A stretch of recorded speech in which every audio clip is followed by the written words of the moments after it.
I come across a game that apparently got zero coverage in any of the magazines back in the day, but I'm playing Magic Carpet.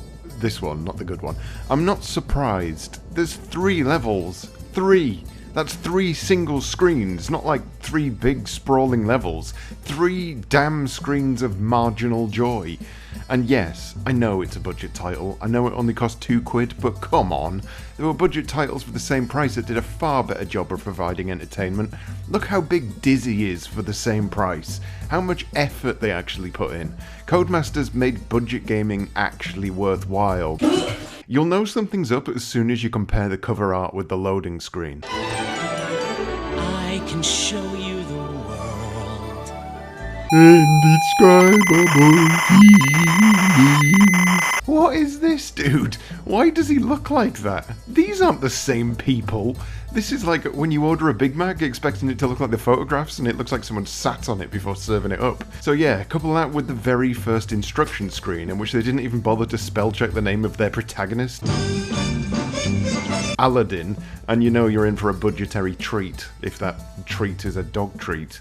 Level 1 starts things simple, and because there's only 3 levels, there's not a great deal of room to grow from there, let's be honest. This is you, this is Aladdin, this. So we've downgraded from this to this to this at this point. This fella looks like a lowercase t with a quiff, sat on a plate.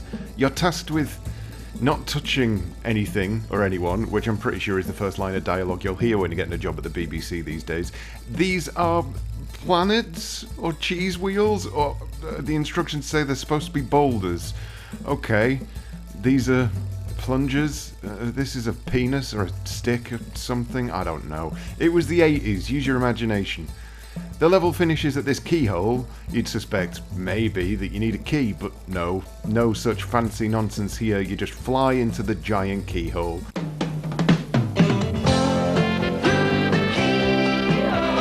Level 2 is horrible. A real shit of a level. Firstly, it's full of bats, but they're mostly pretty simple to deal with. The only bat you'll be concerned with for the most part is this one, because the timing required to get past it is absolutely not something you'd list under fun things you learned how to do this year. Look at it. Look at all of this.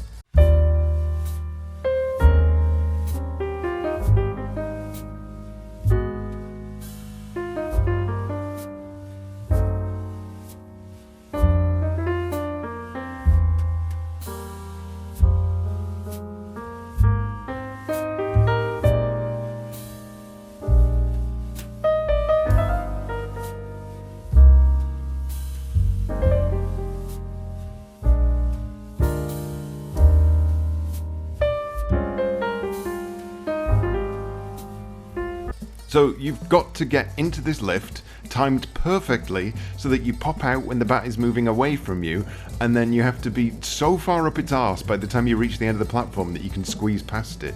This took me bloody ages, and note this thing here.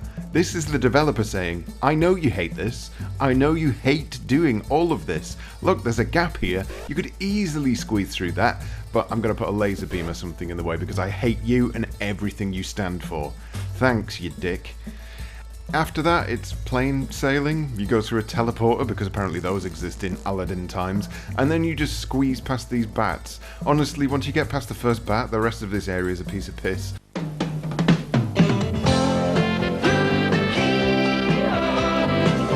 Level 3. Final level already, is probably the easiest one out of all of them. You can pretty much ignore this bat, squeeze through some raindrops because of course water is dangerous to a man on a flying carpet, why wouldn't it be?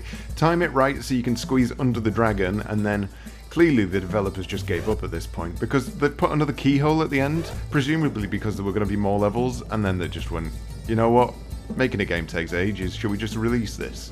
And then they slapped a lamp in there and called it a day. Don't worry though, your fun won't end there. The game restarts and this time it's faster, which makes level 2 even worse, because perfecting your timing on the first run is completely out of the window here. The bat is moving at a different speed, which means you have to relearn the entire thing again.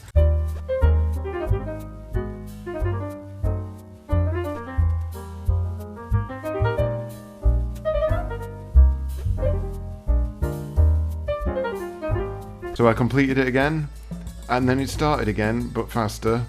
so I just killed myself because I could not be arsed doing this for 1 second more.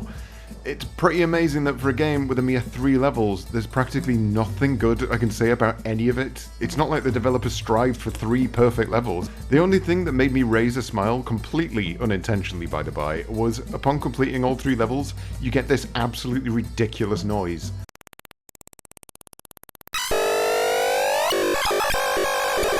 I mean, it's not really worth playing through the game for, but I guess it's something. 3 levels then. The first one is boring, the second one is annoying, and the third one is a piece of piss. Literally play anything else. When even the gaming magazines of the time can't be asked to tell you not to buy it, you don't really need me to inform you 30 years in the future. Congratulations then, we've all wasted our time here today.